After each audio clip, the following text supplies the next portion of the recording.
Salut à vous, les dingos de l'info. Dans la jungle sauvage et partout dans le monde, l'heure de Science Cartoon a sonné. Aujourd'hui, Science Cartoon se dirige vers les grands espaces. Aventure, vitesse et nature. Voilà le programme. Et oui, amour de Félicie, nous parlerons des Huskies, des Pulcas et de leurs Mushers. Eh, Théodore, bientôt il va falloir un dico pour suivre Science Cartoon. J'ai pas compris un mot de ce qui vient d'être dit. Vous voulez nous apprendre une langue étrangère ou quoi? Mais c'est pourtant simple. Nous allons glisser dans l'univers d'un sport venu du Grand Nord. Tu vois où je veux en venir? Non, ma sœur Anne, excuse-moi, je ne vois rien venir. Je m'explique. Les Huskies, ce sont des chiens. Les Pulcas, des traîneaux. Et les Mushers, des conducteurs. En clair, nous allons parler des courses de chiens de traîneau. Ah, d'accord, et alors la prochaine fois, on va présenter des championnats du monde de saut de grenouille, hein? Charlie, les Esquimaux utilisaient déjà les traîneaux à chiens pour se déplacer sur la banquise. Il s'agit d'une activité sérieuse. Ah oui, merci pour les grenouilles, mon cher Théo. Non mais te plains pas, toi, vous avez de la place pour vous entraîner. Mais je signale qu'en Europe, on est plutôt léger du point de vue banquise. Et quand l'été arrive, il faut carrément ruser pour entraîner les chiens.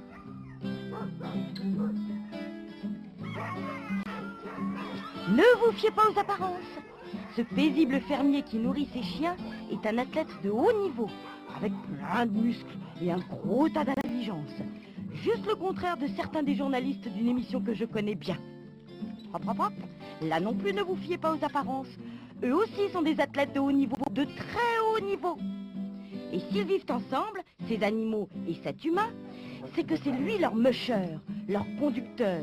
Comme il y a 4000 ans en Sibérie, quand les scooters des neiges n'existaient pas et que les traîneaux à chiens n'étaient pas encore devenus un sport.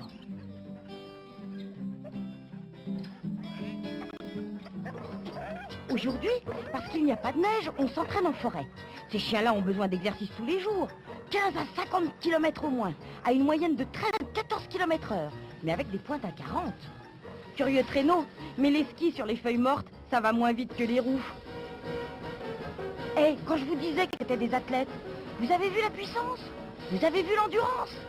Et en plus, contrairement à ce qu'on pourrait croire, ils courent pour le plaisir, juste pour le plaisir.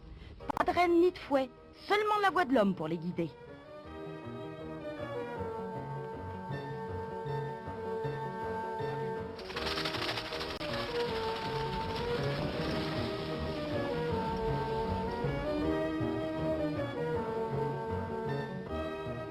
Mais bon, vous savez ce que c'est. L'hiver finit toujours par arriver. Alors parce que c'est un sport de compétition, on prépare son traîneau comme une Formule 1.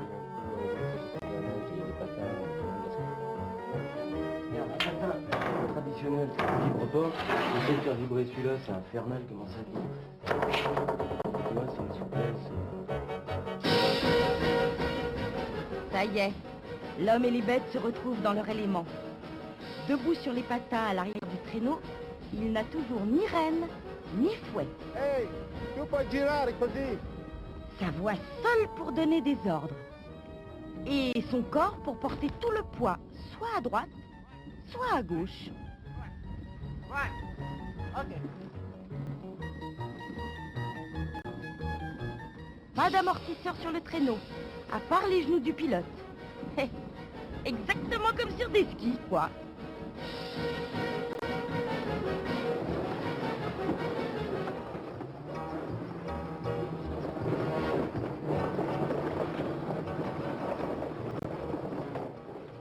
La balade est terminée. On rentre à la maison.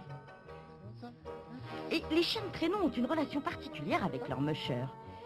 Ils savent qu'ils peuvent compter sur lui et que la paille sera bonne à l'étape. Ah, vous voyez, exactement ce que je disais. Alors moi, ça me paraît hyper comique ce truc-là, mais c'est quand même un coup à avoir toutes les associations de protection des animaux sur le dos tout de même.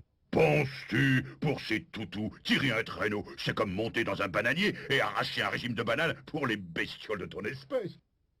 Il faut savoir que ces gentils toutous adorent galoper. Et je vous l'ai dit, ils se défoncent pour faire plaisir à leur maître. Un peu comme nous travaillons pour satisfaire notre vénéré rédacteur en chef. Hein, Charlie?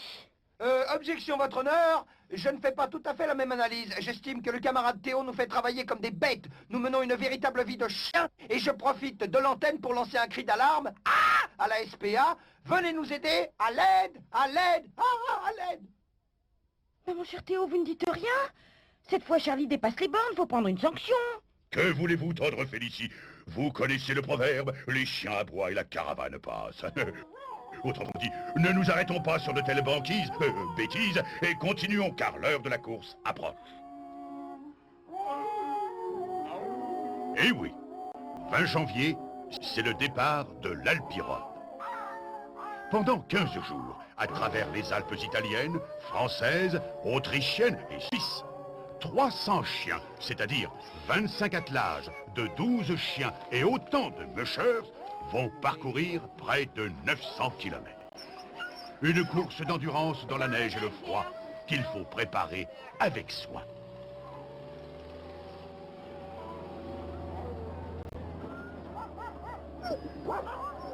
Les meilleurs patins pour glisser le plus vite possible. Les meilleurs traîneaux et les meilleurs chiens. Soit ils ont trois. Soit ils ont du muesli, soit ils ont un cochon avec beaucoup de lave, soit ils... Là, il faut aller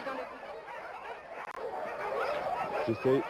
Lui, vous le reconnaissez. C'est notre guide dans cette aventure. Tony Andreone, champion de France 88, qui a appris son métier en la lointaine Alaska. C'est depuis cette époque d'ailleurs qu'il parle seulement anglais à ses compagnons.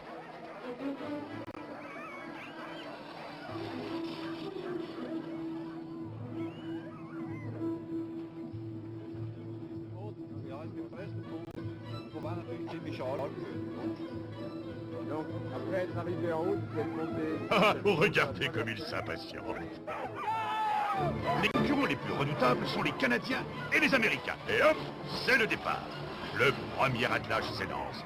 Pour vous, ce premier jour, il faudra faire une quarantaine de kilomètres à 20 km/h.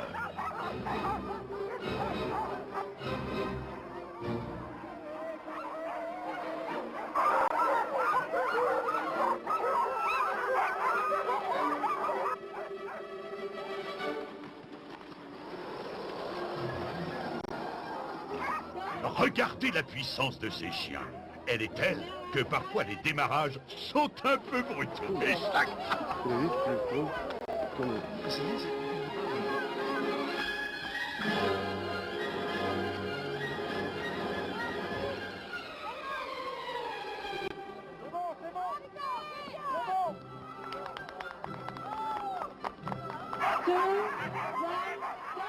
Et voilà Tony. Allez, on s'en va.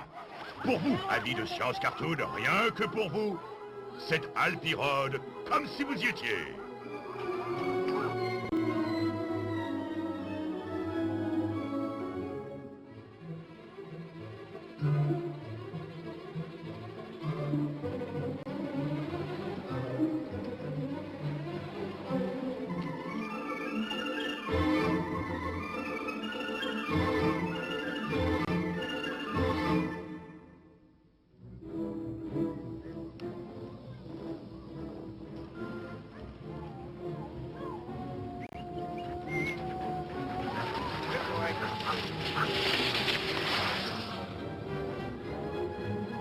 «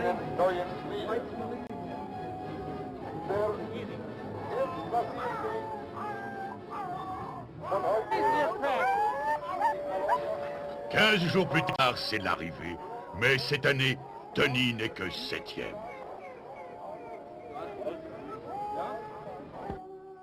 Et même ces chiens ont l'air un peu déçus. Eh oui, notre ami n'a pas gagné, mais comme disait l'autre, l'essentiel, c'est de participer. Eh oui, tout à fait, comme on dit aux Jeux Olympiques. D'ailleurs, je vais me contenter de participer à Science Cartoon. Participer, d'accord, mais travailler, tiens, ah, non, fini. Alors, que Charlie ait des poils partout, ça on savait. Mais j'ignorais que, par sa fainéantise, il en avait aussi un énorme dans les mains. Oh, je préfère avoir un poil dans la main que d'en avoir aucun sur le caillou, espèce de nénuphar scalpé et toc. En tout cas, une chose est sûre, Charlie est moins endurant au travail qu'un chien de traîneau. Alors là, c'est pas certain, ça, hein. Moi, je vous traîne toute la semaine pour préparer l'émission, et tous les deux réunis, vous êtes plus lourds qu'une polka. croyez-moi. Oh, cesse de jouer les super singes, veux-tu? Quand tu escalades les 10 mètres de ton cocotier, tu es au sommet de ta force. Un peu léger comparé aux chiens qui ont gravi les 4807 mètres du Mont Blanc avec France Télécom. Toujours plus haut, là, c'est vrai, évidemment. Là, plus haut que ça, c'est dur à trouver tout de même. C'est un pari insensé, lancé par Olivier Merchet et Patrick Signet. 5 hommes et une femme. Chabodobodo, chabodobodo. Et un attelage. Ça pourrait être le titre d'une belle histoire ou d'un beau film. Une semaine en totale autonomie au sommet du Mont Blanc, là où même les grenouilles ne viennent pas vous embêter. Sacré exploit sportif. Mais pas seulement. Nos aventuriers de la neige et des glaces voulaient aussi prouver qu'on n'a pas forcément toujours besoin d'un hélicoptère là-haut et que les chiens peuvent remplir par n'importe quel temps la plupart des missions de haute montagne.